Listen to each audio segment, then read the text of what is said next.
Selamat pagi, salam dan bahagia. Perkenalkan saya Berta Noraida SPD dari SMP Negeri 5 Kota Sibolga CGP Angkatan 11. Hari ini saya akan menuliskan aksi nyata saya pada modul 1.4 yaitu budaya positif. Nah, di sini saya sudah membuat rancangan tindakan untuk aksi nyata saya, yaitu yang pertama latar belakang. Adapun latar belakang ialah penerapan budaya positif di sekolah merupakan salah satu upaya peningkatan kualitas pendidikan nasional. Penerapan budaya positif ini tidak bisa dilaksanakan tanpa dukungan dari semua pihak sekolah. Dengan penerapan disiplin positif ini diharapkan dapat mewujudkan visi sekolah dan membentuk karakter peserta didik dalam mengimplementasikan nilai-nilai profil pelajar Pancasila.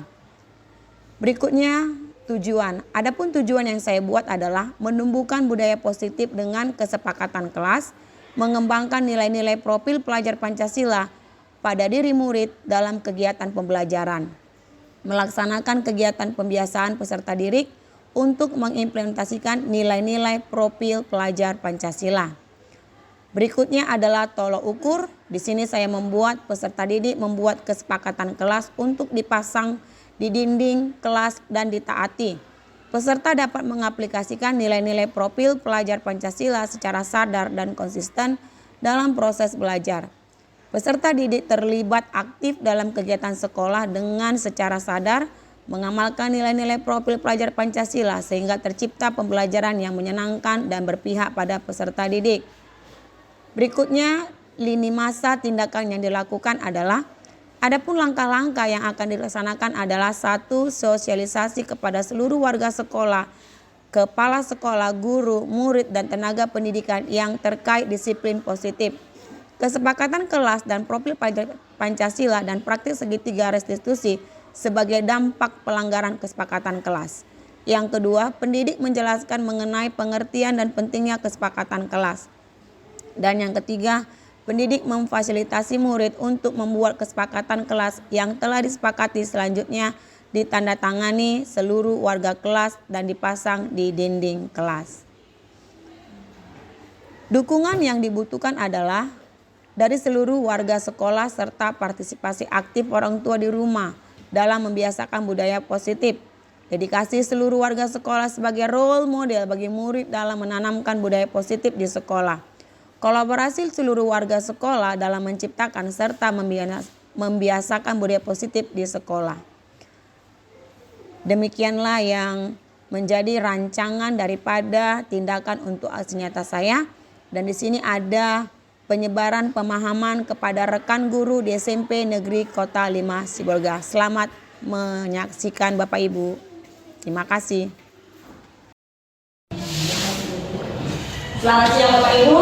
Siang. Ya, sebelumnya saya CGP Angkatan 11 Kota Sibolga mengucapkan terima kasih kepada Bapak Ibu hebat karena sudah memberikan waktunya untuk kami ditugaskan dari BDG Sumut untuk mensosialisasikan ataupun disebut dengan diseminasi budaya positif. Apa yang kami dapat di CGP kami bagi ke Bapak Ibu dulu ya. Bapak Ibu, saya bukan karena lebih hebat dari kalian, tidak, tetapi di sini saya berdiri sebagai CGP untuk berbagi. Ya, saya percaya kita semua orang hebat. Oke, sebelumnya kita mulai SD. Coba dulu yuk. Senyum dulu senyum 20 detik berdiri dan saling memandang temannya. Berdiri. Iya. Saya senyum. Gimana tuh? Gimana senyum temannya indahnya?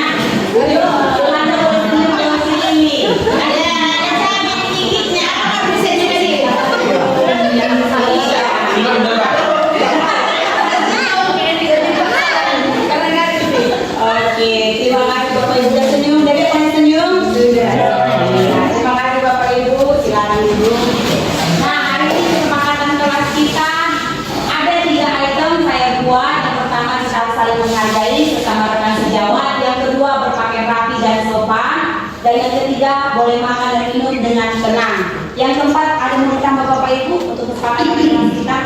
Ini tetangga kelas. Dia buku atau sudah pas? Oke, terima kasih ya. Nah, Bapak Ibu, hari ini topik kita adalah budaya positif. Nah, kita coba nanti menerapkan ini di sekolah kita untuk SMP Negeri 5 Kota Sibolga. Budaya positif itu merupakan perwujudan dari nilai-nilai atau keyakinan universal yang diterapkan di sekolah.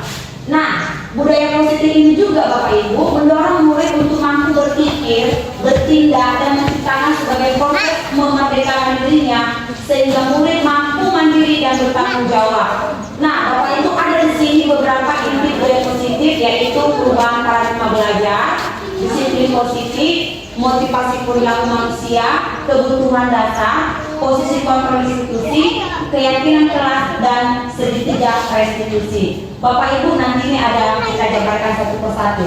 Kita mulai dari pembelajaran dengan paradigma baru. Nah, di situ ada program Pancasila ya. Sekolah kita sudah menerapkan itu P5, bahkan juga kita sudah membuatkan hasil-hasil karyanya di bulan-bulan yang lalu. Pembelajaran paradigma baru ini Bapak Ibu yang merupakan pembelajaran yang berorientasi pada penguatan kompetensi dan pengembangan karakter yang sesuai dengan profil Pancasila pastinya. Nah, kurikulum merdeka ini memastikan bahwa praktik pembelajaran dilakukan di sekolah benar-benar berpusat pada siswa atau berpihak pada siswa atau student centered learning, yang dimana setiap siswa dipastikan melakukan kegiatan belajar sesuai dengan kebutuhan tahap perkembangannya. Jadi Bapak Ibu kalau misalnya pun seperti siswa kita bicara masih segitu pertumbuhannya, tetaplah kita mengikuti dia, ya, dan lebih sabar lagi.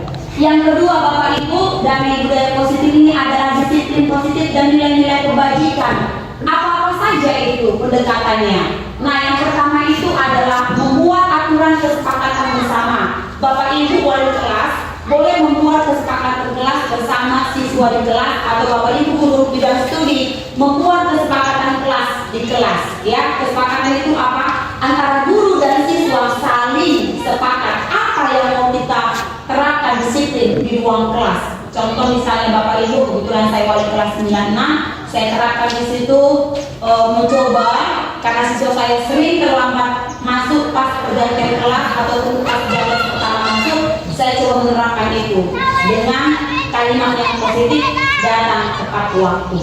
Itu salah satu kesepakatan yang sudah kami buat ya. Nah, kemudian tetapkan konsekuensi. Nah, Bapak Ibu setelah nanti misalnya Bapak Ibu wali kelas atau guru bidang studi membuat kesepakatan, tetapkan konsekuensi. Nah, jika misalnya udah kita sepakat nih, kita buat kesepakatan kelasnya. Nah, jika kita langgar, apa konsekuensinya? Apakah mereka siap berdiri di depan kelas? Apakah mereka siap untuk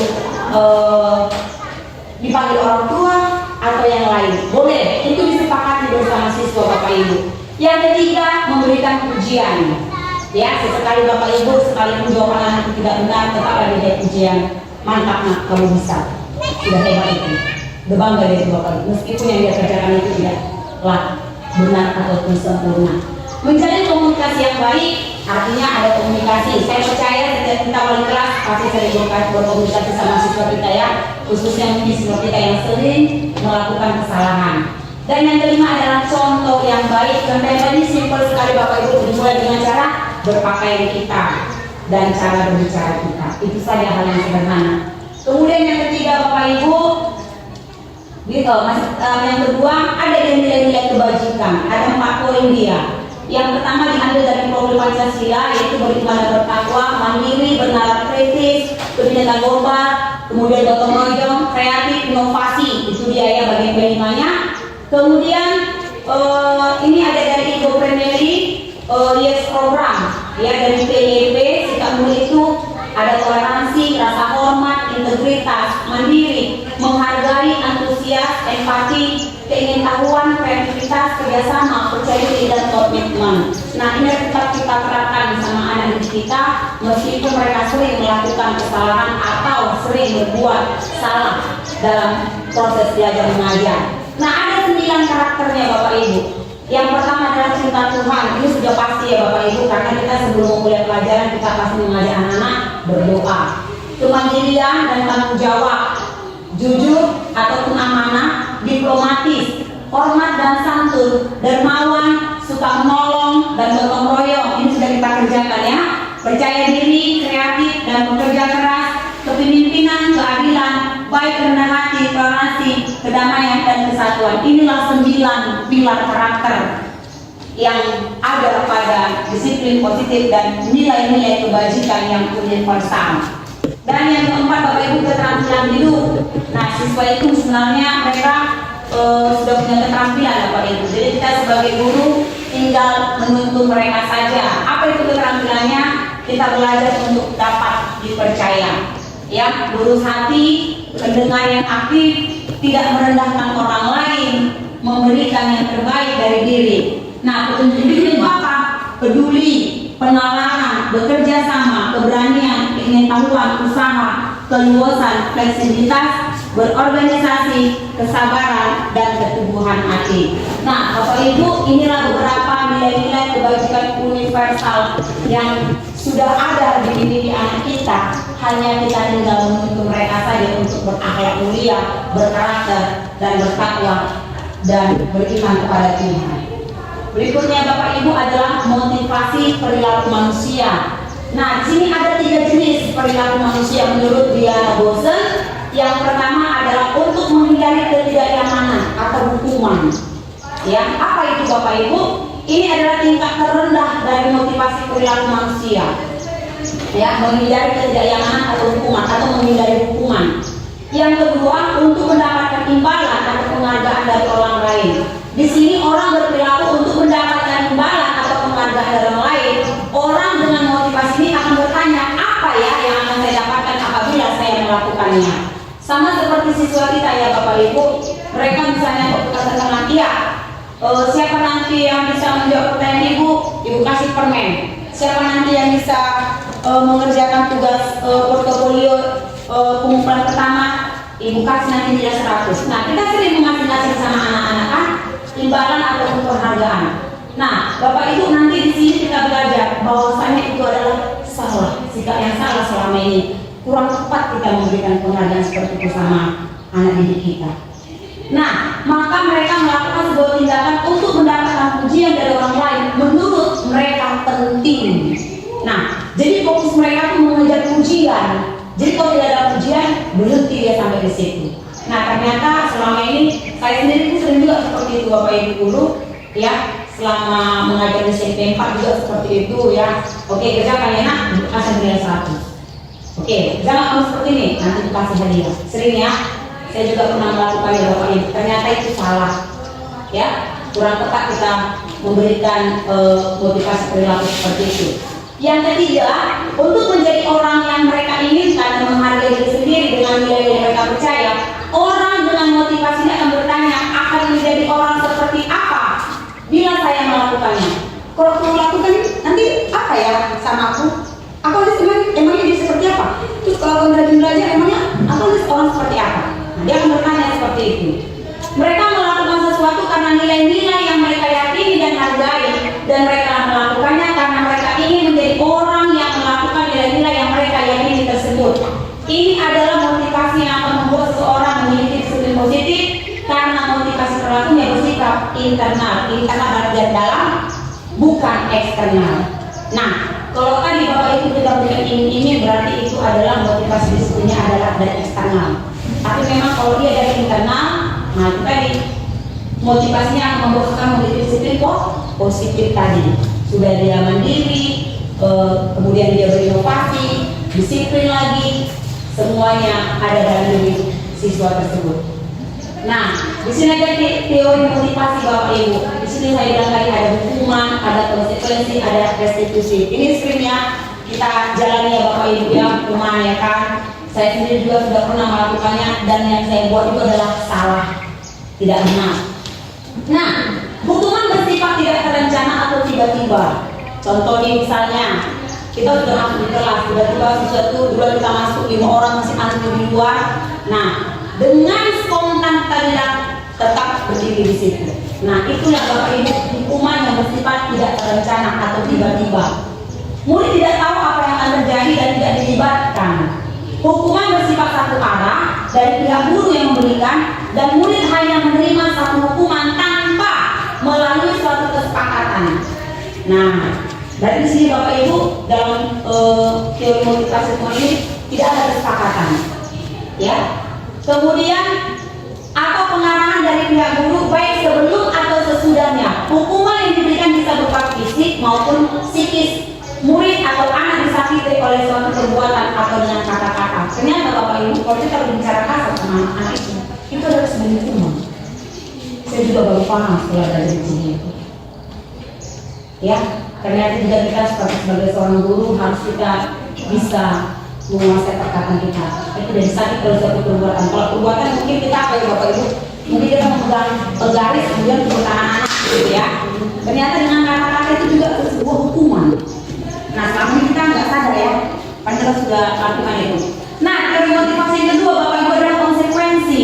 Nah, sudah terencana atau sudah disepakati, sudah dibahas, sudah disetujui oleh murid. Ini yang saya bilang tadi Bapak Ibu, kesepakatan kelas.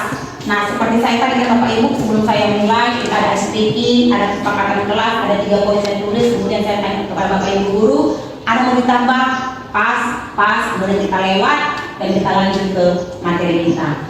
Nah, konsekuensi ini Bapak Ibu umumnya bentuknya dibuat oleh pihak guru atau sekolah dan murid dan sudah mengetahuinya sebelumnya. Ya, konsekuensi yang akan diterima bila ada pelanggaran pada setiap konsumsi murid tetap dibuat tidak nyaman untuk jangka waktu pendek. Contohnya misalnya Bapak Ibu peraturan sekolah, siswa wajib menggunakan pakaian putih biru lengkap dengan topi dasi, atribut nama dan segala macam. Ya, nah itu sudah peraturan. Nah, kalau melanggar apa? Panggil orang tua, begitu ya. Ini konsekuensi. Nah, jadi Bapak Ibu sudah bisa nggak membedakan apa beda hukuman dengan konsekuensi? Sudah dapat? Kalau hukuman itu kan Bapak Ibu dia tidak terencana, dia secara tiba-tiba. Tapi kalau konsekuensi dia sudah kita rencanakan melalui apa? Kesepakatan kelas tadi. Nanti ada contoh kesepakatan kelas saya kasih tunjuk ya. Nah, kemudian teori motivasi yang ketiga adalah restitusi. Di sini proses menciptakan kondisi bagi murid untuk memperbaiki kesalahannya. Ini sangat bagus Bapak Ibu, saya sudah praktekkan. Nanti kita tonton sama-sama videonya, sehingga mereka bisa kembali pada kelompok mereka dengan karakter yang lebih strong, lebih kuat. Ya, ini masih pernyataan Gosen, Diana Gosen di bukunya tahun 2004. Dan restitusi ini juga merupakan proses kolaboratif yang mengajarkan murid untuk mencari solusi dari setiap masalah mereka. Ada solusi Bapak Ibu dari setiap masalah ini nanti setelah melakukan segitiga restitusi ini. Berpikir tentang orang seperti apa yang mereka inginkan dan bagaimana mereka harus memperlakukan orang lain. Ya, ini nanti restitusinya. Nah, Bapak Ibu, dari yang ini tadi, teori motivasi ada hukuman, ada konsekuensi, ada restitusi. Nah, ada yang warna putih saya buat ya Bapak Ibu tebak itu konsekuensi atau hukuman. Yang pertama juga ya Bapak Ibu, mencatat 100 kali di dalam buku kalimat saya tidak akan terlambat lagi karena terlambat ke sekolah. Itu hukuman atau konsekuensi Bapak Ibu? Iya, ini bentuknya adalah konsekuensi ya betul ya. 100 Bapak Ibu. Yang kedua Bapak Ibu dulu, lari mengelilingi lapangan basket 2 kali karena terlambat hadir ke sekolah.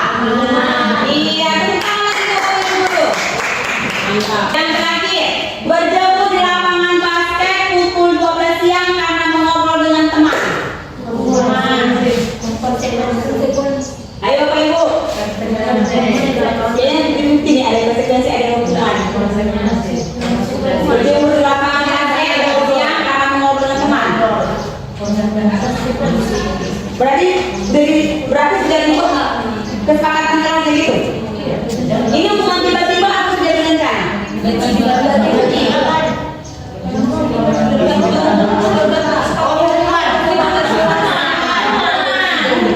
Iya, hukuman karena berjemur dia. 12 siang. Oke, jadi Bapak Ibu, Alpinfo merupakan baik penghargaan maupun hukuman adalah cara-cara mengontrol perilaku seseorang yang menghancurkan ternyata potensi untuk pembelajaran sesungguhnya.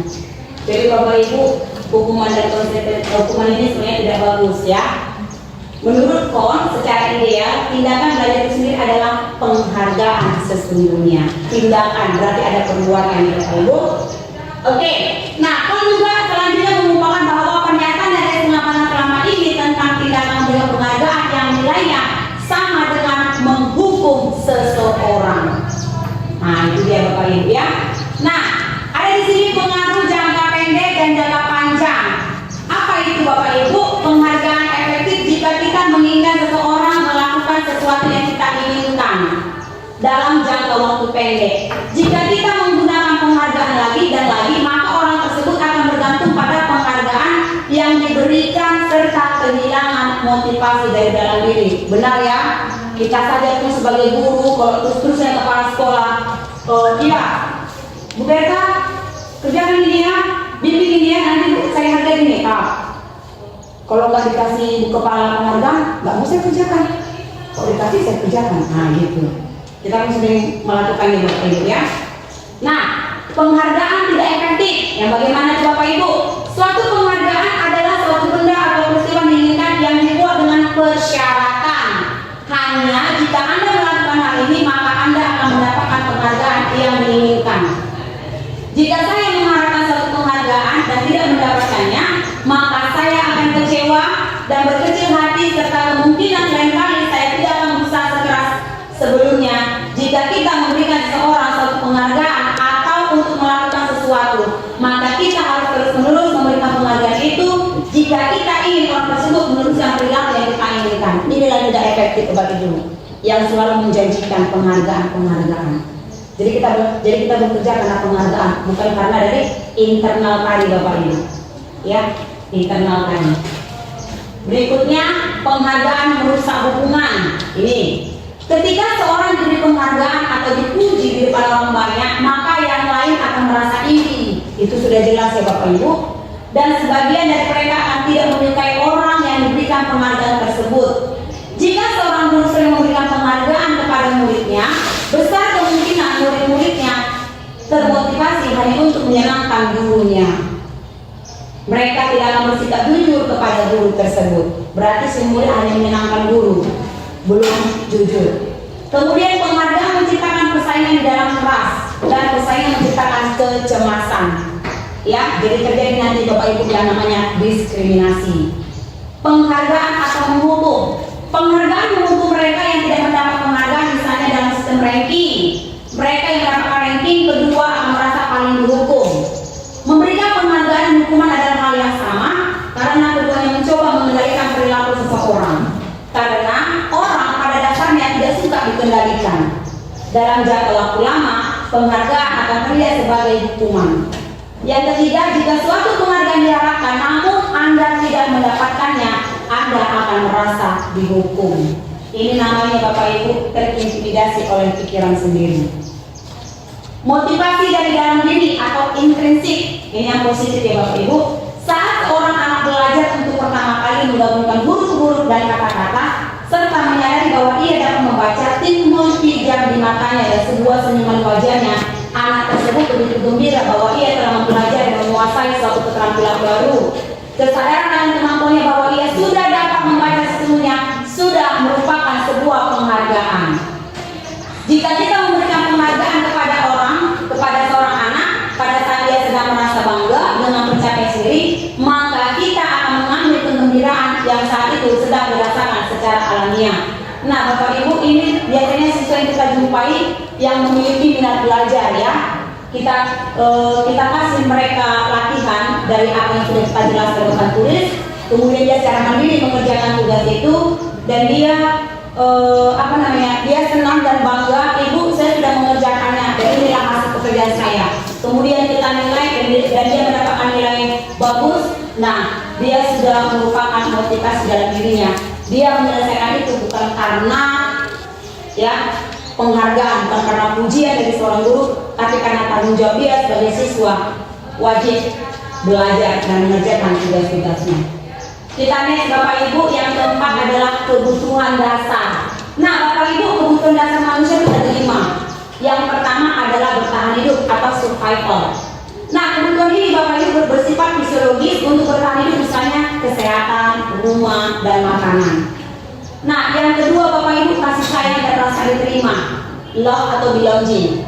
Nah, kebutuhan ini disayang dan diterima dimiliki kebutuhan akan hubungan koneksi sosial, kebutuhan untuk memberikan menerima kasih sayang, dan kebutuhan untuk merasa menjadi bagian dari satu kelompok.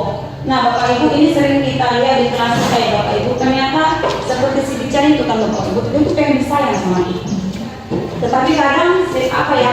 Kadang sikap dia kadang membuat kita jengkel, tapi memang itu dia itu butuh disayang. Karena memang dia tidak punya ayah dan ibu. Ada mamanya. Ada mamanya. Oh, banyak ada mamanya. Tapi tidak sama tulangnya. Tangannya. Tapi dia tidak mendapatkan itu sudah sejak kecil. Dia memang butuh perhatian dari kita. Tapi kita nggak tahan melihat perhatian dia kan berlebihan sampai naik emosi kita kan. Kita coba nanti ya. Inilah kebutuhan dasar umur kita, kasih sayang dan rasa diterima. Dia pengen diterima, pengen disayang. Nah, kebebasan atau freedom. Nah, anak-anak dengan kebutuhan kebebasan tinggi mendingan pilihan. Mereka perlu banyak bergerak, suka mencoba-coba, tidak terlalu pengaruh orang lain, dan senang mencoba hal baru dan menarik. Nah, ini biasanya di pelajaran IPA ini ya kan, kok ada praktek apa IPA ya kan, aku coba ini biasa, kata aku menjadi. Iya nak, terakhir banyak hancur loh soal kata kita itu kan marah-marah dulunya, iya kan? Tapi ada satu guru kan dia nggak apa-apa lah, nak dia lah hancur nanti itu semua buat experience yang hancur di situ, iya kan? Sedangkan siapa dia atau Mas Alka itu sudah ikut sampai ribuan kali dia membuat percobaan dan hari kita nikmati lampu sebagai penerang dunia. 1000 kali mencoba Bapak dan dia berhasil dan namanya terkenal di dunia sebagai pencipta lampu dan menjadi penemu dan menjadi bahan pembelajaran di sekolah-sekolah. Nah, yang keempat waktu itu kesenangan atau fun. Nah, kebutuhan untuk mencari kesenangan bermain dan tertawa. Iya, makanya Bapak Ibu sebelum mulai di kelas itu kasih ice breaking anak-anak biar semangat mereka. Iya kan, 10 menit atau 7 menit aja biar agak hilang mereka sedikit Bapak Ibu. Iya kan, biar semangat mereka. Nah, penguasaan atau power. Kebutuhan ini meliputi keinginan untuk dianggap berharga, bisa membuat perbedaan, bisa membuat pencapaian, pokoknya dianggap dan dihormati. Ini powernya Bapak Ibu ya. Jadi Bapak Ibu, inilah sebenarnya ada 5 kebutuhan dasar manusia ya bagi peserta didik kita. Nah Bapak Ibu, ini ada juga yang namanya posisi kontrol restitusi, juga ada 5. Yang pertama adalah penghukum. Penghukum itu apa Bapak Ibu? Seorang penghukum bisa menggunakan hukuman fisik maupun verbal. Yang sudah kita bahas tadi Bapak Ibu ya, fisik maupun dengan kata-kata. Ternyata itu hukuman, kata-kata kasar sama anak-anak itu ternyata hukuman.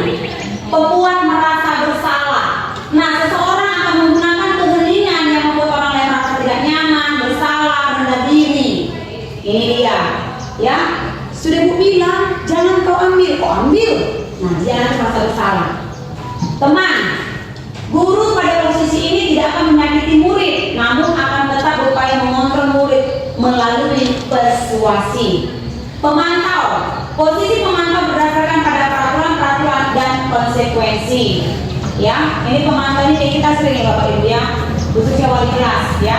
Kemarin dia di situ ada jam ini, kenapa bisa hilang? Berarti gurunya memantau setiap kebersihan kelasnya. Sampah. Ya, Ibu tadi pulang sekolah jam 2 Ibu lihat kelasnya masih ada sampah belum dibuang, kenapa begitu? Nah, jadi kita sering jadi pemantau di kelas kita. Manajer, ini yang paling baik Bapak Ibu. Posisi di mana guru berbuat sesuatu bersama murid, mempersilahkan murid mempertanggungjawabkan perilakunya, mendukung murid agar dapat menemukan solusi atas permasalahannya. Ya, jadi Bapak Ibu sebagai 5 posisi kontrol ini yang harus kita sebagai guru adalah bagian manajer. Nah, penghukum. Bagaimana penghukum itu? Seorang penghukum bisa menggunakan hukuman fisik maupun verbal. Orang-orang yang menjalankan posisi penghukum senantiasa mengatakan bahwa sekolah memerlukan sistem arah yang dapat lebih menekankan murid-murid lebih dalam lagi. Guru-guru yang menerapkan posisi penghukum akan berkata, patuhi aturan saya, atau awas, kamu selalu saja salah, selalu, pasti selalu yang terakhir selesai. Nah, iya, saya pun pernah melakukan ini Bapak Ibu guru selama saya menjadi guru 16 tahun 8 bulan. Nah, Nah, guru seperti ini senantiasa percaya bahwa ada satu cara agar pembelajaran bisa berhasil, yaitu caranya dia pemukul, nada suara tinggi, bahasa tubuh, mata melotot, jari-jari menunjuk-nunjuk, menghati, terlambat lagi, pasti terlambat lagi, selalu datang terlambat, kapan bisa datang tepat waktu. Nah, ini kata-kata sebagai penghukum, ya. Tanyakan kepada diri Anda, bagaimana perasaan murid bila guru berbicara seperti itu pada saat murid datang terlambat? Hasilnya Bapak Ibu, kemungkinan murid marah dan mendendam atau bersifat agresif. Bisa jadi sesudah kembali duduk murid itu akan mencoret-coret bukunya atau meja tulisnya. Lebih buruk lagi Bapak Ibu, sepulang sekolah murid melihat motor atau mobil Bapak Ibu guru yang akan menggores kendaraan tersebut dengan kaki. Terjadilah dendam. Berikutnya Bapak Ibu, pembuat merasa bersalah. Bagaimana ini? Posisi ini biasanya guru akan bersuara lebih lembut. Pembuat rasa bersalah akan menggunakan keheningan yang membuat orang lain merasa tidak nyaman, bersalah atau rendah diri. Kata-kata yang keluar dengan lembut akan seperti, ibu sangat kecewa sekali dengan kamu. Berapa kali Bapak harus bilang, memberitahu kamu ya? Gimana coba kalau orang tua kamu tahu kamu berbuat begini? Di posisi ini murid akan memiliki penilaian diri yang buruk tentang dirinya. Nah, merasa bersalah deh Bapak Ibu kok dia bilang. Berapa kali nih anak aku bilang, merasa bersalah deh Bapak Ibu. Kok dia bilang anak gitu. Pembuat merasa bersalah, nada suara memelas, halus, sedih, bahasa tubuh merapat pada anak yang lesu. Adik, kamu ini bagaimananya? Kamu sudah berjanji dengan ibu tidak akan terlambat lagi. Kamu kenapa ya senang sekali mengecewakan ibu? Ibu benar-benar kecewa sekali sama kamu. Bagaimana perasaan murid bila ditegur seperti ini? Ini hasilnya Bapak Ibu. Murid akan merasa bersalah telah mengecewakan ibu atau bapak gurunya. Murid akan merasa menjadi orang yang gagal dan tidak sanggup membahagiakan orang lain. Kadang-kala sikap seperti ini lebih berbahaya dari sikap penghukum. Ya, bahkan penghukum Bapak Ibu guru dendam dia ya. Kemudian kalau pembuat merasa bersalah ini, karena emosi akan tertanam rapat dalam diri murid, menahan perasaan, ya tertahan dia Bapak Ibu. Tidak seperti murid dengan yang guru menghukum, di mana murid bisa menumpahkan amarahnya walaupun dengan cara yang negatif. Nah, murid tertekan seperti inilah yang tiba-tiba bisa meletus amarahnya dan bisa menyakiti dirinya sendiri dan orang lain. Ya. Mungkin kita sudah bisa melihat selama ini Bapak Ibu ya, yang sudah lama jadi guru mungkin sudah menemukan kasus ini. Nah, posisi kontrol yang ketiga Bapak Ibu, teman. Guru pada posisi ini tidak akan menyakiti murid, namun akan tetap berupaya mengontrol murid melalui persuasi. Posisi teman dan guru bisa negatif ataupun positif. Positif di sini berupa hubungan baik dan terjalin antara guru dan murid. Guru di posisi teman menggunakan hubungan baik dan humor untuk mempengaruhi seseorang. Mereka akan berkata, ayo bantulah demi Bapak ya. Ayo, ingat, tidak bantuan Bapak selama ini. Ya sudahlah, kali ini nggak apa-apa, nanti dibantu bereskan. Hal negatif dari posisi teman adalah bila suatu saat guru tersebut tidak membantu, maka murid akan kecewa dan berkata, saya pikir Bapak Ibu teman saya. Murid merasa dikecewakan, tidak mau lagi berusaha. Hal yang mungkin timbul dalam murid hanya akan bertindak untuk guru tertentu dan tidak untuk guru lainnya. Murid akan tergantung pada guru tersebut. Jadi Bapak Ibu, kalau posisi kita sebagai teman, maka murid akan bergantung kepada kita. Nah, bagaimana posisi teman itu Bapak Ibu? Nada suaranya ramah, akrab, bercanda, bahasa tubuhnya merapat pada murid, mata dan senyum jengaka. Adi, ayolah, bagaimana sih kamu? Kemarin kamu sudah janji ke Bapak bukan? Kenapa terlambat lagi? Sambil tertawa ringan. Ya sudah, tidak apa-apa, duduklah sana. Nanti Pak Guru bantu kamu ini sambil senyum-senyum. Nah, Bapak Ibu, jika kita melakukan posisi kontrol sebagai teman, maka hasilnya adalah murid akan merasa senang dan akrab dengan guru. Ini termasuk dampak yang positif. Hanya saja di sisi negatif, murid menjadi ketergantungan terhadap guru. Itu dia ya. Nah, berikutnya Bapak Ibu sebagai pemantau, guru di sini sebagai pemantau berarti mengawasi. Pada saat kita mengawasi, kita bertanggung jawab atas perilaku orang-orang yang kita awasi. Posisi memantau itu berdasarkan peraturan-peraturan dan konsekuensi dengan menggunakan sanksi atau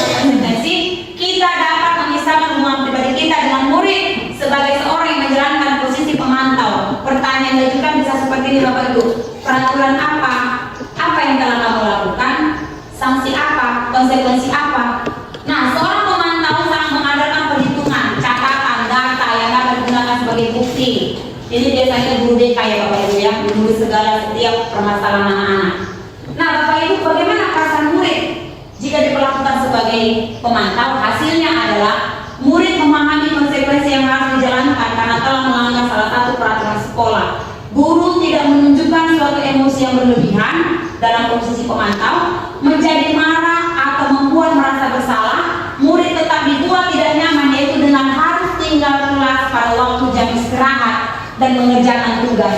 Guru tetap harus memantau murid pada saat mengerjakan tugas di jam istirahat karena murid tidak bisa ditinggal seorang diri. Inilah posisi guru sebagai pemantau. Nah, yang terakhir Bapak Ibu, posisi guru sebagai manajer. Ini yang harus dimiliki setiap kita Bapak Ibu ya. Nah, posisi terakhir manajer adalah posisi di mana guru berbuat sesuatu bersama dengan murid, mempersilahkan murid mempertanggungjawabkan perilaku, mendukung murid agar dapat menemukan solusi dari setiap masalahnya. Nah, seorang manajer telah memiliki keterampilan posisi teman maupun pemantau. Dengan demikian, bisa di waktu-waktu tertentu kembali ke dua posisi tersebut bila diperlukan. Nah, Bapak Ibu, ada pertanyaan-pertanyaan yang kita ajukan sebagai posisi manajer guru di sini adalah apa yang kita yakini? Nah, Bapak Ibu, sesuai dengan kesepakatan kelas tadi ya, apa kamu meyakininya? Jika kamu meyakininya, apakah kamu bersedia memperbaikinya? Jika kamu memperbaiki ini, hal ini menunjukkan apa tentang dirinya? Kemudian apa rencana kamu untuk memperbaiki ke depan? Nah, mungkin pertanyaan Bapak Ibu bisa membantu siswa untuk memperbaiki kesalahannya. Maka Bapak Ibu, perasaan murid diperlakukan seperti ini adalah posisi manajer. Maka suara guru sebaiknya tulus, tidak perlu marah, tidak perlu meninggikan suara, apalagi menunjuk-nunjuk ke jari murid, berkocak pinggang atau bersikap seolah-olah menyesal tanpa sedih sekali atas perbuatan murid atau bersenda gurau, menempatkan diri sebagai teman. Fokus pada murid bukan untuk membahagiakan guru atau orang tua. Murid sudah mengetahui adanya suatu masalah dan sesuatu perlu terjadi. Bila anak mengambil posisi pemantau, guru akan bisa melihat apa konsekuensinya, apa peraturannya. Nanti pada posisi manajer, guru akan mengembalikan tanggung jawab pada murid untuk mencari jalan keluar ataupun permasalahannya dengan tentunya bimbingan dari kita sebagai guru. Inilah posisi yang harus kita pilih sebagai guru Bapak Ibu, yaitu posisi manajer. Nah, Bapak Ibu, ini adalah poin yang ke-6, yaitu keyakinan kelas. Bapak Ibu, keyakinan kelas ini adalah seperangkat nilai dan prinsip yang disepakati bersama oleh guru dan siswa untuk memadukan perilaku dan interaksi di dalam kelas. Prosedurnya apa? Yaitu semua anggota kelas mengutarakan pendapat. Bapak Ibu, ini sudah saya praktekkan di kelas saya. Kebetulan saya wali kelas, saya mencoba di kelas saya Bapak Ibu. Nah, di sini Bapak Ibu, kita kasih misalnya stick note sama siswa. Nah, tulis apa kesepakatan kelas kita. Kemudian mereka menulis Bapak Ibu, kemudian saya kasih di sini kertas dan mereka mulai menempelnya dan dibacakan satu-satu, ditulis, kemudian mulai kami yang sama kesepakatannya kelas Bapak Ibu tidak kami buat. Oh, ini sama ya Nak? Katanya di sini makan dan minum di jam istirahat. Ya, Bapak Ibu membuat kesepakatan kelas tidak boleh menggunakan kalimat negatif. Contoh misalnya, tidak boleh terlambat, salah. Tetapi bahasa yang tepat adalah datang tepat waktu. Tidak boleh makan di kelas, tidak boleh Bapak Ibu kita membuat kalimat negatif. Tidak boleh kata tidak, tapi makan dan minum di jam istirahat. Begitu bahasanya. Ya, untuk melakukan kesepakatan kelas. Nah, contoh kalimat negatif ada di sini Bapak Ibu, jangan membuang sampah sembarangan. Kalimat positifnya, buanglah sampah pada tempatnya. Nah, begitu dia kita katakan sama anak-anak. Ajak murid untuk menemukan nilai kebajikan dan keyakinan yang ditiru dari peraturan tersebut. Contohnya, dengarkan guru, datang tepat waktu berada di bawah satu payung, yaitu keyakinan untuk saling menghormati atau nilai-nilai kebajikan. Keyakinan inilah yang dimaksud dalam daftar untuk disepakati. Jadi Bapak Ibu nanti tercipta nanti kesepakatan itu mungkin ada sekitar 5 atau 7 poin kesepakatan kelas. Itu dari mana? Dari siswa dan guru. Ada kolaborasi. Jadi murid merasa dihargai, merasa pendapatnya juga kita tanggapi, jadi mereka lebih nyaman di situ. Nah, tinggal ulang keyakinan kelas secara bersama-sama. Setelah keyakinan kelas dibuat, maka semua warga kelas dipersilakan meninjau ulang dan menyetujuinya dengan menandatangani keyakinan kelas tersebut, termasuk guru dan semua murid. Nah, Bapak Ibu guru boleh ya. Jadi nanti sneak note itu kan Bapak Ibu guru sudah tempel-tempel kita tuliskan ya 1, 2, 3 terdapat mungkin 7 item kesepakatan datang tepat waktu, makan dan minum di jam istirahat, ya kan, saling menghormati, tidak berbicara yang sopan santun, menerapkan 5S, ya kan, senyum sapa. Kemudian kan Bapak Ibu di situ, biar anak-anak lebih semangat, pencet dia. Oke, kasih stempelnya, kasih stempel atau tanda tangan atau parah. Begitu dia ya Bapak Ibu ya. Nah, keyakinan kelas bisa ditempel di dinding. Di kelas kita banyak ya Bapak Ibu, saya lihat Pak tulis seperti ini. Iya, saya masuk di beberapa kelas mau Bapak tulis ini. Jadi papan tulis hitam ini saya gunakan untuk tempat menempel kesepakatan kelas anak-anak. Jadi bermanfaat ya Bapak Ibu. Nah, ini dia Bapak Ibu yang sudah saya kerjakan di kelas 96. Ya, itu saya buat tempat di kelas dan mereka menempel. Memang mereka bahagia sekali, mau yang bilang materinya kan. Begitu, cuman kadang kita nggak bisa seperti itu terus ya kan, sama siswa kan. Beda materi, beda konsep kita. Nah, saya kasih mereka kesempatan untuk apa yang hatinya ini, apa kira-kira. Kan mereka yang buat peraturan, mereka itu nanti yang melanggar konsekuensi kita bikin. Nah, ini ya Bapak Ibu guru. Kemudian ini ada namanya segitiga restitusi. Nah, segitiga restitusi ini Bapak Ibu ada namanya, yang pertama adalah menstabilitaskan identitas, yang kedua validasi tindakan yang salah, dan yang ketiga menanyakan keyakinan kelas. Makanya bentuk segitiga Bapak Ibu. Yang pertama menstabilkan identitas, kemudian dia validasi tindakan yang salah, kemudian menanyakan keyakinan kelas. Inilah segitiga restitusi yang akan kita kerjakan di kelas kita masing-masing. Nah, Bapak Ibu kemarin saya pakai ruang BP karena kalau saya pakai kantor guru sama ruang kelas terlalu berisik. Ini pun masih kedengaran juga suara-suara dari luar. Ini saya mencoba mengapakan siapa ya, si Putra ya. Kasus si Putra ini Bapak Ibu guru, dia sering tidak membawa buku. Nanti saya coba putar kameranya, hanya gambar saya screenshot, saya tempel Bapak Ibu. Saya juga menerapkan segitiga restitusi. Ini juga siapa, si Iman ya. Nah, Bapak Ibu sedikit saya putarkan supaya menjadi apa ya, karena Bapak Ibu apa yang kami dapatkan di CGP itulah yang kami sampaikan kepada Bapak Ibu guru supaya kita sama-sama bisa menerapkan disiplin positif di sekolah kita. Oke, ya Bapak Ibu boleh ya. Memang nggak semua siswa bisa begini.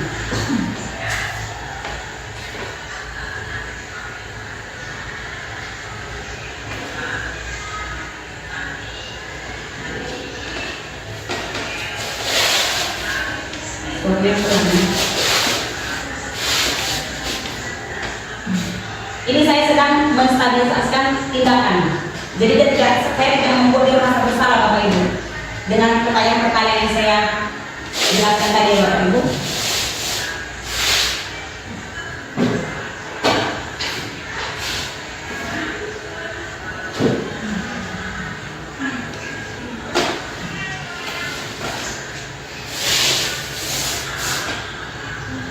Katanya kalau apa alasannya itu?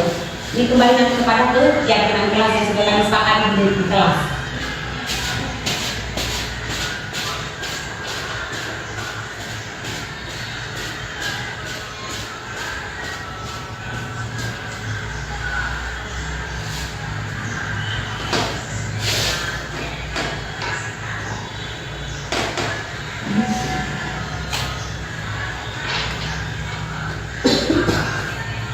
Ini saya Bapak Ibu memvalidasi tindakan, menanyakan kembali kesepakatan kelas yang sudah kami buat. Jadi posisi siswa dia lebih apa ya, lebih nyaman dia akan jujur di sini.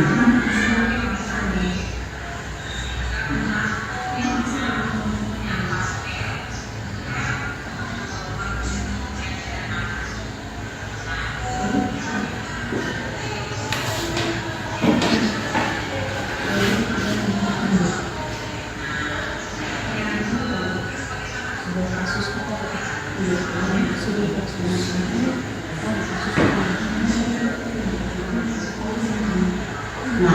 di sini Bapak Ibu kita tanyakan bagaimana nanti kamu nak memperbaiki kesalahan, dia sendiri yang menjawab. Jadi dapat jawabannya.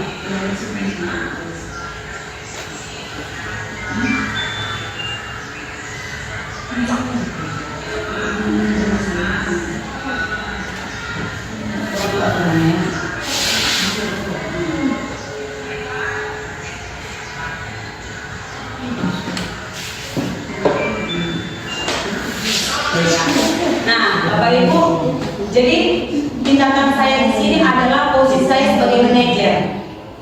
Ya, ada dua kasus saya angkat kemarin Bapak Ibu, dan ini juga sudah saya kumpulkan sebagai tugas saya di CGP. Ada refleksi, ini refleksinya saya ini kasus yang kedua, ini refleksi Bapak Ibu. Nah, ini refleksi.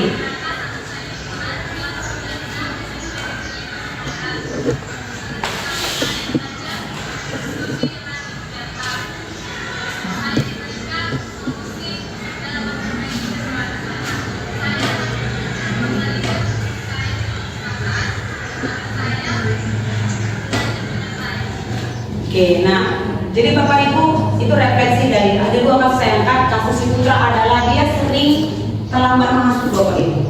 Setiap dia, saya tanya kenapa, iya Bu, kalau konten misalnya kamu rame, jadi Bu, pas jadi itulah saya bisa aja. Nah, itulah kasus dia. Tetapi dia sudah berjanji. Nah, dan ini akan terus saya pantau. Nah, kalau siapa tadi minimal tadi Bapak Ibu, dia tidak punya buku karena bukunya tidak selesai. Dia ya, jadi kita proses juga itu ya. Nah, jadi posisi saya di situ Bapak Ibu sebagai manajer, ya. Jadi saya tidak bilang kenapa bawa buku, itu kan bodoh kau, malas kau, enggak. Saya juga enggak seperti itu lagi Bapak Ibu. Dulu sebelum CGP. Kemudian Bapak Ibu sampai di posisi ini Bapak Ibu, ada yang mau bertanya Bapak Ibu boleh orang silakan. Mengenai disiplin positif atau mengenai posisi kita sebagai manajer tadi. Ayo dipuji boleh Bu.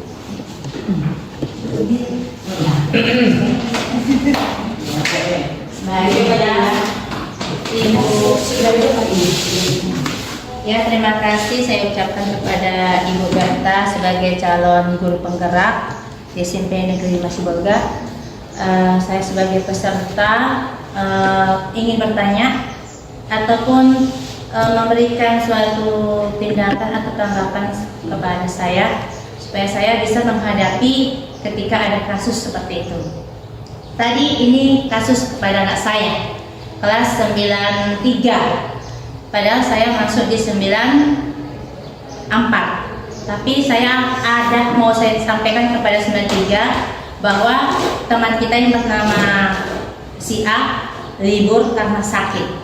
Nah, ketika saya menyampaikan itu, ada anak namanya Lestari, dia mengutarakan kepada saya, Ibu, saya diganggu, saya sering diganggu dengan si Betima. Nah, saya kemarin dilempar bola, tadi dilempar kertas.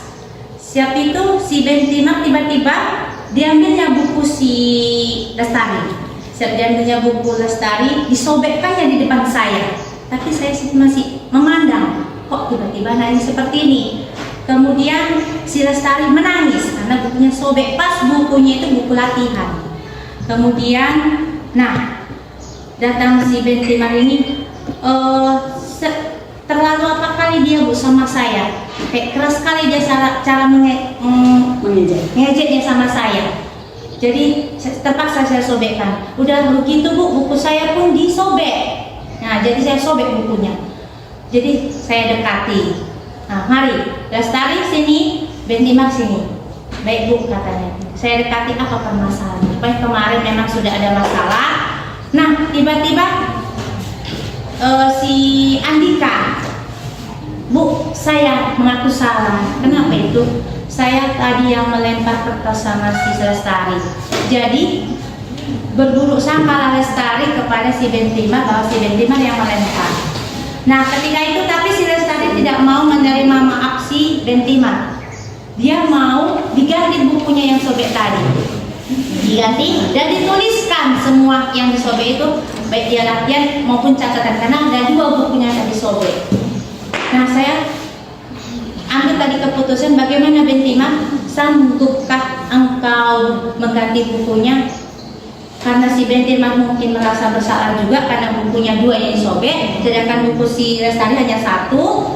Nah, kemudian si Bentima, baiklah Bu, akan saya ganti. Nah, jadi si Lestari ini bersikeras juga. Semua itu harus diganti, semua. Iya siap Bu, saya ganti. Tapi kalau yang 1 bisa dilem pakai lakban, nah saya usulkan bagaimana kalau dilem saja sama Lestari nak, supaya jangan berakal sama si Bentima, karena sama-sama kan sobek ya bukunya kamu, buku dia kamu sobek. Nah tiba-tiba bukumu disobek. Siapa itu si Lestari seperti tidak puas. Nah, jadi seperti tidak puas, kadang si Bentima baiklah kita ganti semua katanya.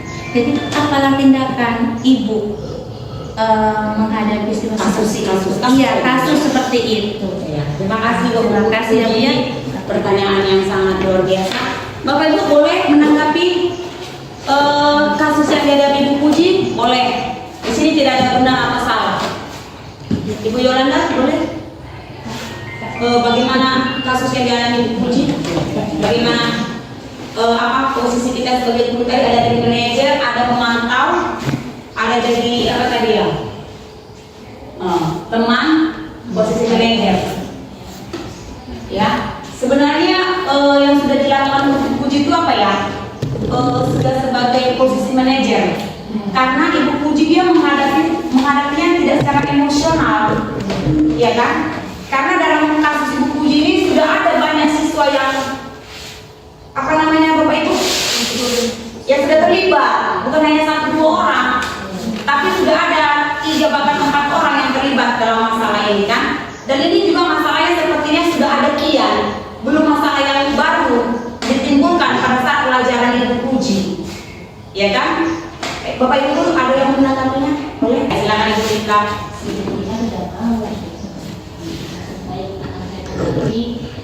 Aturannya si Lestari ini menanyakan dulu, jangan asal bertindak untuk melakukan sesuatu hal yang membuat temannya juga salah tanggap dengan dia. Makanya si Bentima sifatnya langsung disobekkan, padahal dia nggak tahu siapa yang melempar kertas itu.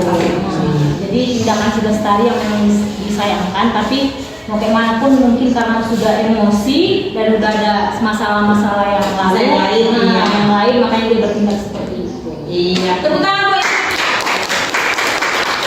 Iya, oke, terima kasih ya Bapak Ibu guru ya. Kasus yang dihadapi Ibu Puji memang sudah apa ya Bu, sudah melibatkan beberapa siswa, ya. Nah, sebenarnya Ibu Puji boleh menerangkan posisi restitusi segitiga Ibu Puji. Ibu panggil siswa yang korban dan siswa yang melakukannya. Ibu ajak diskusi seperti saya ini, ya kan? Nah, menurut kamu tindakan kamu tuh benar atau salah? Nanti dia akan menjawab salah.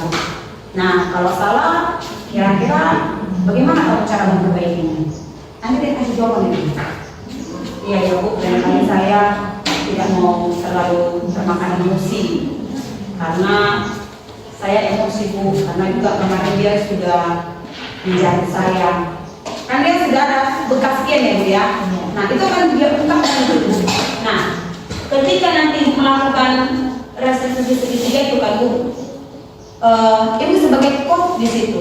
Nah Ibu menanyakan itu, nanti lama-lama iya Bu, ke depannya saya coba belajar untuk bisa menahan emosi saya sehingga saya tidak terlalu buru-buru untuk memukul dia atau merusakkan bukunya. Karena terjadi seperti itu. Nah, Bapak Ibu yang dilakukan Ibu Puji sebenarnya sudah sebagai manajer ya, karena di situ Ibu Puji di antara banyak siswa yang mengalami masalah, dia tidak cepat-cepat menjudge, menghakimi atau memarahi atau membuli siswa yang melakukan tindakan kejahatan tadi. Ada lagi Bapak Ibu guru? Atau ada nggak Bapak Ibu guru yang mengalami kasus di kelas? Boleh kita sharingkan. Satu orang lagi ya, silakan Ibu Yolanda. Baiklah, terima kasih. Saya ingin sedikit memberikan permasalahan yang mungkin sering budaya kelas yang pertama yang saya masukin, masih banyak anak-anak murid kita yang masih kurang membudayakan seperti yang tadi materi yang disampaikan adalah budaya positif. Nah, masih banyak dari murid-murid kita belum yang mengindahkan seperti apa budaya positif itu. Tidak usah jauh-jauh dari bahasa yang anak murid yang sering kita dengar adalah Bu, dia sering menyebut nama orang tua saya, Bu. Iya. Nah, dia sering mengucap kata-kata yang kasar. Walaupun terkadang kita sebagai guru masih berada di dalam kelas itu, dia mau terkadang spontanitas menyebutkan kata-kata yang kasar itu. Iya. Nah, kita sebagai posisinya sebagai seorang guru, kita sudah menyampaikan, nak, gunakan bahasa yang baik dari sopan santun.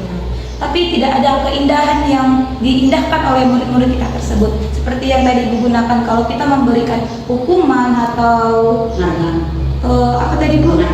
Penghargaan atau kepada mereka. Bagaimana cara baiknya kita berikan kepada mereka agar mereka lebih mengindahkan gitu perkataan kita. Kalau setelah yang tadi kan kita kan udah belajar kan, kalau hukuman yang kita berikan kepada mereka itu adalah sebuah perbuatan yang salah sebenarnya, tidak boleh. Jadi saya ingin bagaimana biar kita sharing-sharing juga kan, bagaimana agar kedepannya cara apa yang perlu kita lakukan kepada murid kita ini gitu Bu, selain hukuman yang kita berikan kepada mereka. Iya. Itu dari saya. Terima kasih Ibu Yolanda. Bapak Ibu yang di sini boleh menanggapi yang dibilang Bu Yolanda? Boleh? Ibu. Oke, silakan Pak Eris. Syuyaina. Memang sudah sering terjadi kasus di SMP Negeri 5 ini, seperti yang Bu Yolanda. bilang Ibu Yolanda tadi, Pak, lihat Lady disiplin nomor tuaku, katanya gitu kan. Terkadang pula siswa yang saya jumpai, mereka menyuruh siswa bukan, entah apa ditulisnya, terus dilempar sama kawannya. Terus saya lihat, saya panggil dia kan, sini kamu, kenapa? Apa yang kamu lempar? Saya baca, ternyata kata-katanya apa? Yang tidak sepatutnya diucapkan, yang tidak sesuai dengan apa gitu, kata-kata mutiara lah contohnya gitu. Nah, bahasa mutiaranya. Jadi pengalaman saya untuk menghadapi siswa seperti itu, saya berdiskusi di meja saya dulu pertama. Kenapa nak kamu buat seperti ini? Iya Pak, ini dibilangin nama bapakku. Terus ku lemparlah dia pakai kertas. Buatlah kata-kata yang tidak pantas. Kenapa kamu apa? Terus saya panggil lagi yang menyebut nama orang tuanya. Jadi dua orang itu ke depan kan, dua orang itu. Terus kenapa kamu sebut nama bapaknya? Dia yang tadi waktu istirahat tadi dipukulnya aku, katanya gitu. Jadi orang itu kan siswa ini ada istilahnya saling mereka dendam gitu kan. Tapi kita sebagai guru, posisi kita di situ sebagai manajer. Sebagai manajer intinya pengalaman saya kemarin saya berdiskusi, kamu ini peringatan terakhir, jangan kamu ulangi lagi. Sebab kamu ulangi, kamu bawa ke saya bapak akan saya bawa ke BP. Konsekuensinya saya panggil orang tuamu untuk menanyakan bagaimana kamu begitu. Itu dari semenjak itulah saya memberikan peringatan terakhir, jadi mereka berdamai. Jadi saya mendamaikan mereka di depan mata saya. Kamu minta maaf, gitu. Oke, terima kasih. Terima kasih Bapak Ibu untuk tanggapannya. Sebenarnya Bapak Ibu posisi yang dilakukan Pak Eri itu sudah sebagai manajer ya. Kenapa? Karena dia sudah memanggil kedua siswa yang bermasalah yang tidak dilihat oleh teman-temannya. Ya Bapak Ibu, yang tidak dilihat teman-temannya, sehingga nanti yang dua orang ini dia tidak merasa malu ya, karena hanya guru dengan dia. Nah, jalannya sudah terjawab kira-kira Bu? Iya. Nah, coba Bapak Ibu, mudah-mudahan ya Bapak Ibu boleh diterapkan. Coba dimulai dengan membuat kesepakatan kelas. Ya, mungkin Bapak Ibu dengan melakukan keyakinan kelas, Bapak Ibu coba buat item-item peraturan-peraturan, dan Bapak Ibu coba itu berikan mereka kebebasan berpendapat. Nah, kalau misalnya ada kasus tadi berbicara sopan, santun terhadap guru dan sesama. Nah, Ibu yang ada dapat di situ, ternyata ditemukan di kelasnya itu siswa tidak berbicara yang sopan, berbicara yang kotor. Nah, Ibu Yolanda coba menerapkan prinsip segitiga restitusi. Ajak dia ngobrol, kemudian tanyakan, ingat nggak nak kesepakatan kelas sudah dengan dia? Terus apa tindakan kamu setelah melakukannya? Dia akan menemukan itu di dalamnya. Ya, jadi bolehlah coba menerapkan segitiga restitusinya, dan Bapak Ibu guru dan wali kelas dicobalah untuk membuat kesepakatan kelas buat murid kita. Bapak Ibu guru, saya di CGP sebenarnya gimana ya? Semakin banyaknya modul, tidak semua bisa kami cakup. Ya Bapak Ibu guru, tetapi apa yang melekat, apa yang ada saya buat dan saya kerjakan. Mencoba Bapak Ibu untuk membuat kesepakatan kelas di kelas, kemudian melakukan di Mampus itu sebagai manajer. Kita melakukan, coba Bapak Ibu guru, kita mulai dari kelas kita sendiri. Seperti saya Bapak Ibu guru, saya mulai dari kelas saya. Nanti kalau saya lihat kelas saya sudah ada mengalami perubahan, Bapak Ibu guru, saya masuk nanti ke setiap kelas-kelas yang saya masuki, saya coba membuat kesepakatan kelas di setiap kelas-kelas yang saya masuki. Jadi saya mulai dengan kelas saya Bapak Ibu guru, mudah-mudahan nanti makanya saya sama murid saya, kalau nanti misalnya ibu dengar dari ibu Bapak Ibu guru dan studi ada laporan kelas 96 seperti ini yang tidak sesuai dengan kesepakatan kelas kita, akan ibu panggil. Tapi untuk saya itu Bapak Ibu melakukan Bapak Ibu melakukan segitiga restitusi tadi. Itu akan saya kerjakan Bapak Ibu, tidak yang lain-lain. Ya Bapak Ibu mungkin agak sedikit berat buat kita ya, tetapi kita coba. Jadi apa yang kami dapat di CGP hari ini saya berbagi buat Bapak Ibu guru. Semoga berguna dan bermanfaat. Sebelumnya saya ucapkan terima kasih buat kepala sekolah yang sudah memberikan kesempatan bagi saya bersama dengan teman-teman yang sejawat. Untuk itu saya mohon dari kepala untuk memberikan umpan balik kepada kami. Terima kasih.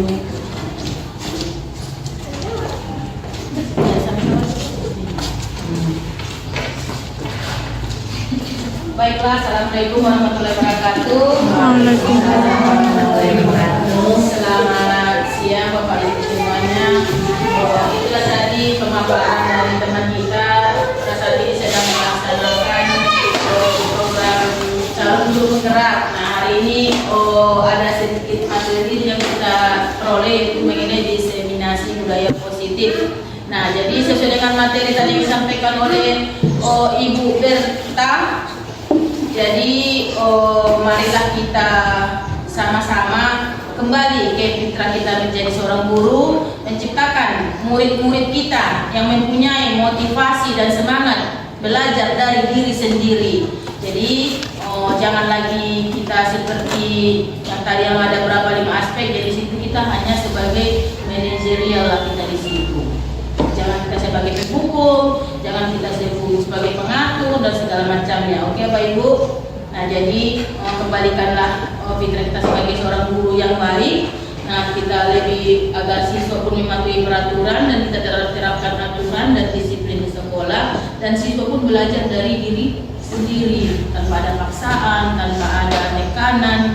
Nah bagaimana kita menciptakan itu, dan kita sampaikanlah materi-materi yang sesuai dengan pelajaran, dan kita sebagai makhluk juga kita harus seperti tadi kita ada yang kita sampaikan, yaitu kita harus berkasih sayang juga sama anak-anak. Karena anak-anak ini juga butuh perhatian dari kita. Jangan kita jadi sebagai seorang penghukum, ya kan Bapak Ibu kan? Nah jadi itulah, semoga materi yang disampaikan oleh Ibu Berta dapat berguna juga sama kami dan bisa kita terapkan di kelas di kelas kita masing-masing nanti. Oke Bapak Ibu. Nah itu sajalah Ibu Berta, semoga materi yang itu tadi bisa kami terapkan dan Ibu Berta lebih semangat untuk mengerjakan tugas-tugas dan semua ilmu-ilmu yang diperoleh dalam proses pembelajaran CGP bisa diterapkan dalam kehidupan sehari-hari dan di sekolah, terutama di dalam kelas. Oke, itu sajalah umpan balik dari saya.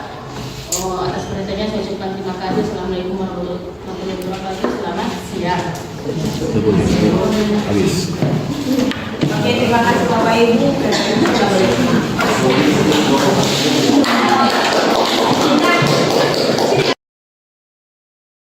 Di sini juga saya lampirkan dokumentasi diseminasi saya, yaitu foto pemaparan saya, tanya jawab, kemudian umpan balik dari kepala sekolah, dan foto bersama rekan sejawat yang sudah memberikan waktunya untuk mendengarkan tentang penerapan budaya positif. Dan ini adalah refleksi dari rekan CGP, dan ini juga saya lampirkan foto penerapan keyakinan kelas saya bersama siswa dan sudah ditandatangani peserta didik. Dan ini juga ada refleksi murid, dan ini juga saya lampirkan dokumentasi saya melakukan segitiga restitusi. Adapun rencana perbaikan saya, yang pertama adalah mengevaluasi kesepakatan kelas yang telah dibuat secara berkala, menempatkan diri sebagai posisi kontrol manajer secara konsisten dan berkelanjutan, menerapkan segitiga restitusi pada setiap masalah yang ada, berkolaborasi sama semua pihak agar terwujudnya budaya positif. Dan sebagai penutup, harapan saya semoga penerapan budaya positif dapat terwujud baik di lingkungan sekolah, di rumah maupun di lingkungan masyarakat. Akhir kata saya ucapkan terima kasih, salam guru penggerak.